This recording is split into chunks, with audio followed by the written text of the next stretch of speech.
sa Kapitolyo. Maradyaw na adlaw, Surigao del Norte. Ako si Lovelyn Ciclon Ako si Jimar Sumanino. para maghatag ng Katakos, aksyon resulta ng mga balita sa Kapitolyo ng Surigao del Norte. Monday Morning Sharing o MMS nagsintro sa Women's Month Celebration.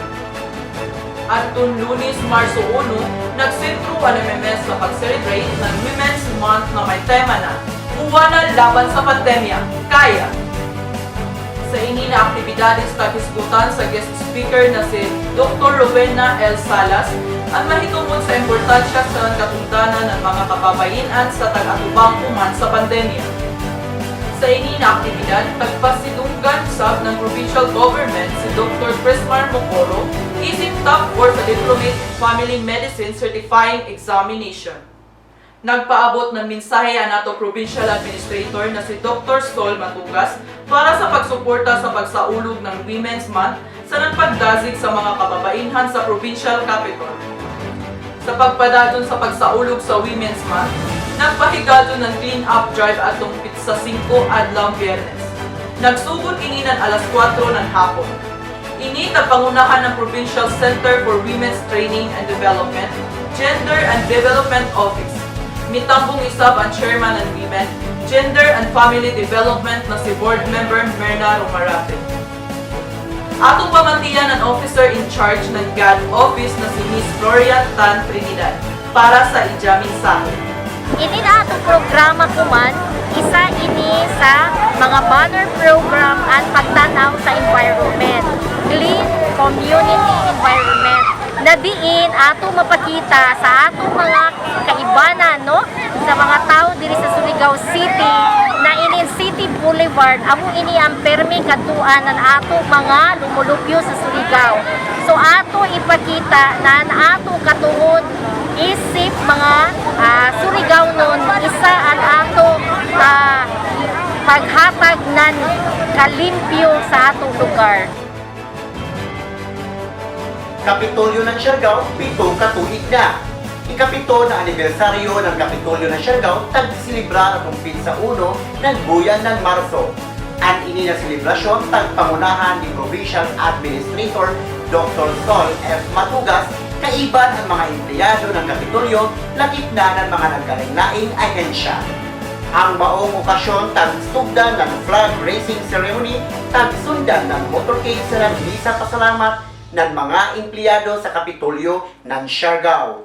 Laong pa ni former Governor Sol Matugas na ang Kapitolyo ng Siargao tagtukod sa rason na mapadali ang paghatag ng serbisyo publiko sa mga Siargaonon.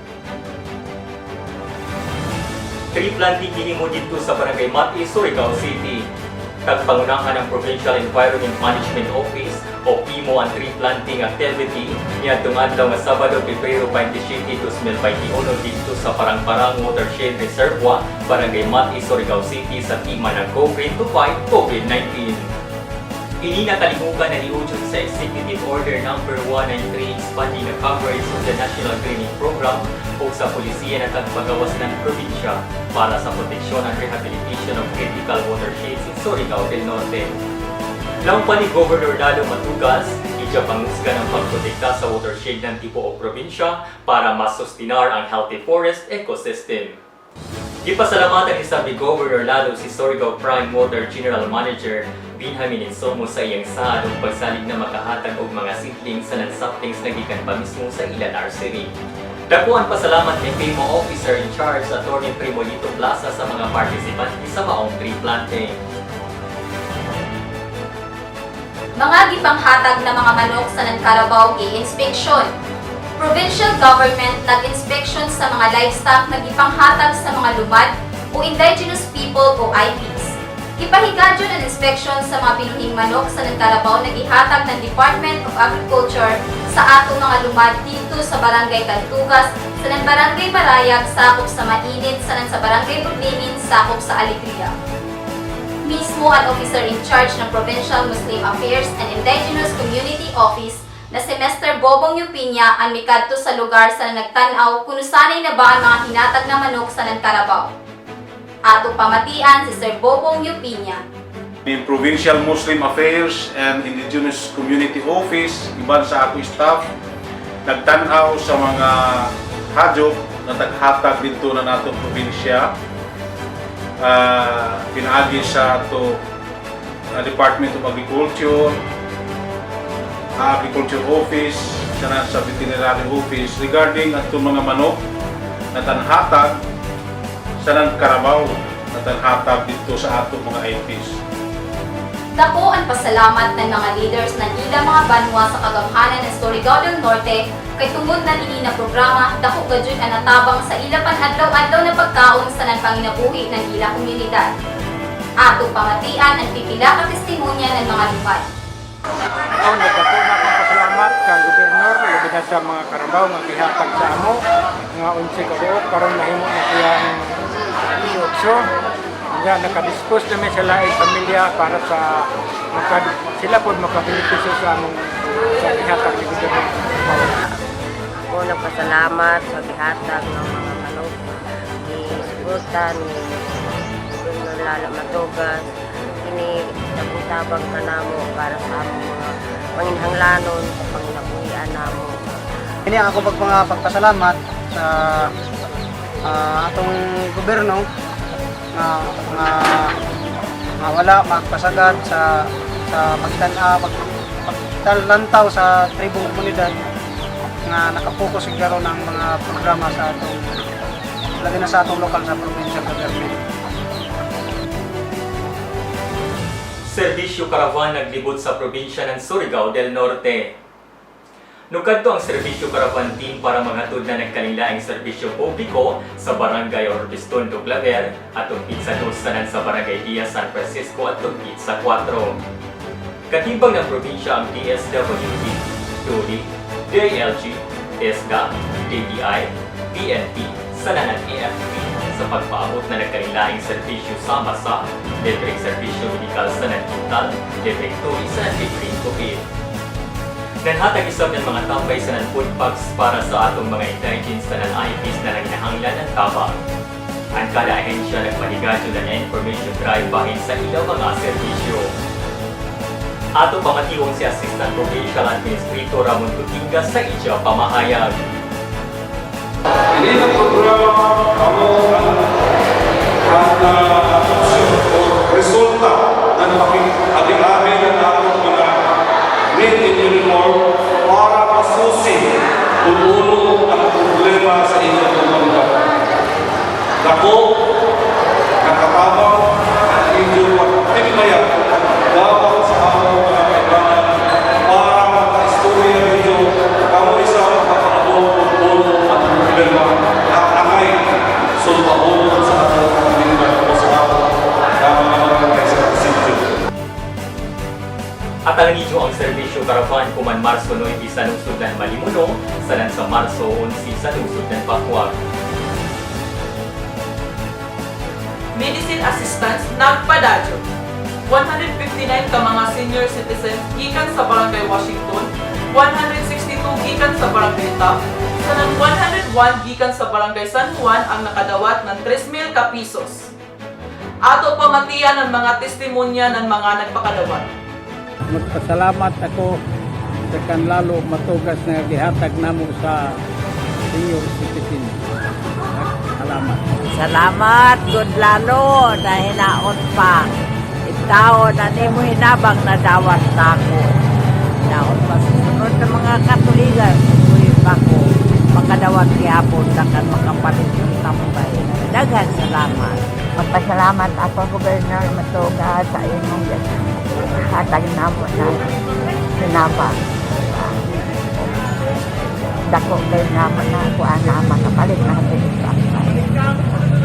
salamat, kagalo, sa kakaalam, grasya. Ako si Virgilio Amarilla, taga Purok 8, Barangay San Juan. Dako kaya akong salamat kang lalo na nakahatag ka na mo sa ginabang aron kapalit ng taon pang medisina kung sa ganyan mga tinulang na huwag na among palita. Gan kayo masalamat paliton ko. Lalo. nanhatag isab sa 1,378 ka mga beneficiaryo dito sa Siargao Island na nukabat sa 4,022,000 pesos. Ato pamatian si Mang Pesauman sa iyang mga hinabi. Kini nga programa, Medicine Assistance Program, alang sa mga 80, nag-edad o 80 pataas, dinhi sa Surigao del Norte, sa mainland, Siargao ug sa Surigao City. Karon lang, January o February, naghatag kita sa mga senior citizen o 80 pataas sa ilahang isa ka semester nga assistance. Makaban din sa 3,000 ang kada usa ka senior citizen.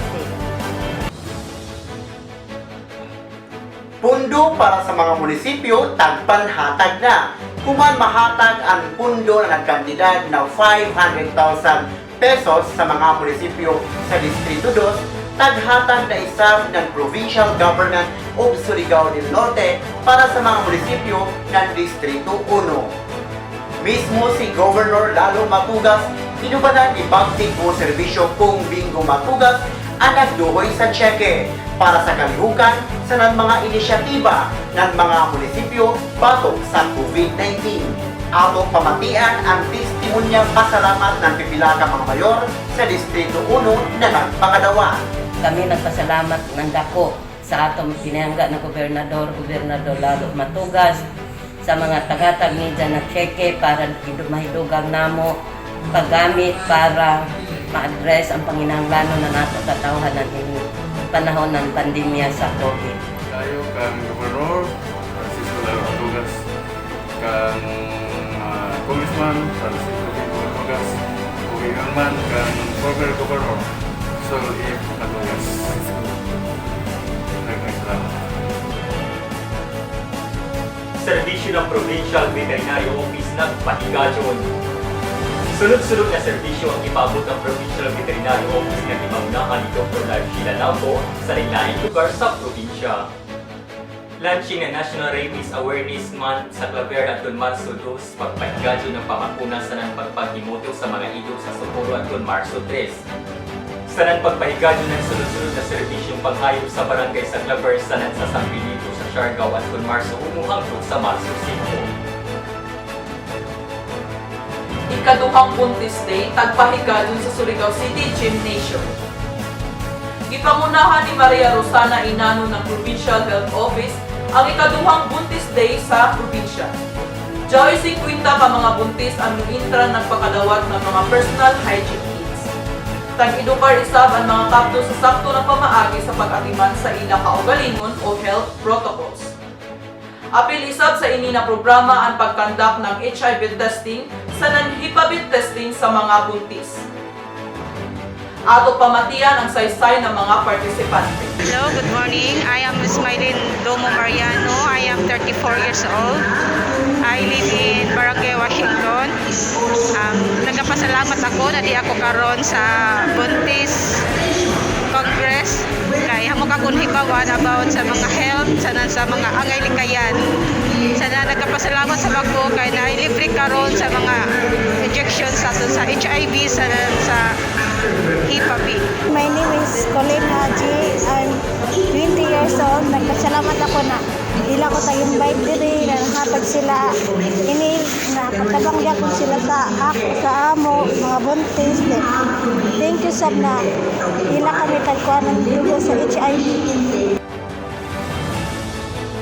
Mga estudyante nagpasundayag para sa buyan ng kultura sa Nang-Arte Surigao.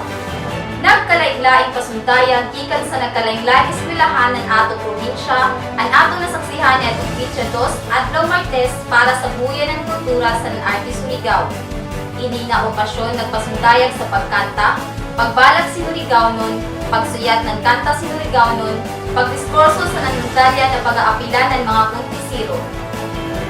Ini na okasyon gipanghusga ng Provincial Education, Culture and the Arts Office nagipangunahan ni Mr. Arturo M. Crohe. Gitambungan ang mga okasyon ng mga maestra sa non-principal na nagkalaing-laing eskwelahan sa probinsya. Naghatag ng media mensahe si Provincial Administrator Dr. Sol F. Matugas. Congratulations to all of us advocates of local arts and culture. In particular, Mr. Art Forrest persistence to push the agenda of local arts and culture. Ato lang tawon ang nagkalaing-laing pasundayag ng mga estudyante.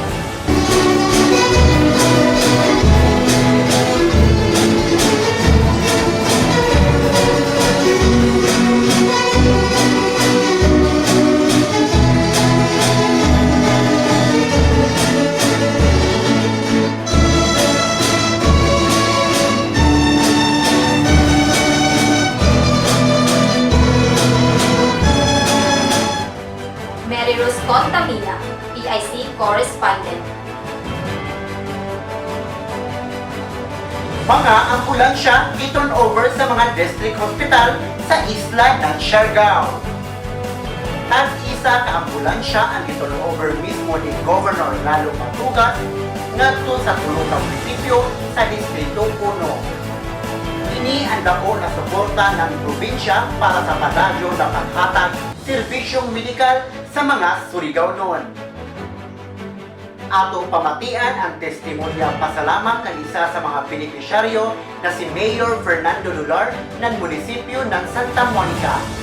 Pasalamaton sa ato provincial government headed by Governor Lalo Matugas sa dataghatag na isa ka unit na ambulance para sa hospital.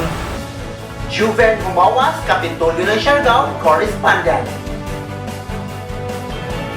Ini ang pipila lamang sa mga aktibidades para sa kalagbuan sa nagkaradyoan ng ato probinsya.